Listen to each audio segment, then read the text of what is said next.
Хора, второто ми видео. За съжаление прекъсна, защото минаха 180 секунди. Една минута и 4 секунди. Това са 180. Виж, имаме съседи. Само да не види се да че го снимам. Мен ме е страх. И сега ще го видите. Кое е бързо.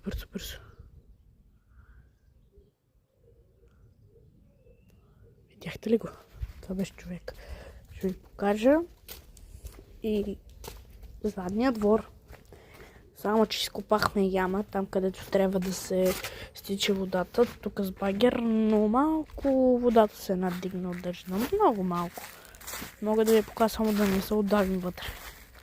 Готови ли сте? Ето.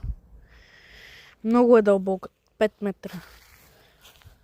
Много дълбоко. Там имахме теле миналата година. Ама баба го закора, нали? Зима иде, зима. И ето тук остатъците от патиците. Само да не ме нападнат. И ето ми ги кокошките. Виж Петел как е оплюцал. Петльо! Внимавай само. И ти Петльо, беля Петлю.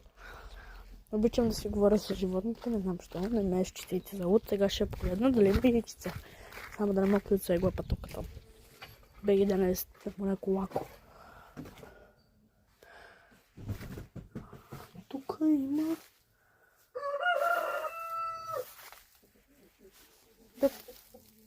Да кажа честно, почти не виждам нищо. За съжаление. Това. Тройвам се много.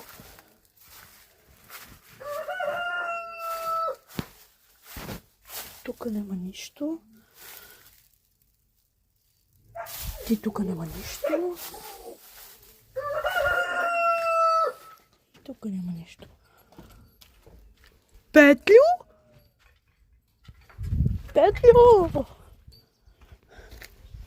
Я слизай веднага. Курна, хайде. Не ме гледай така подозрително. Ясно ми е, че искаш да пиеш.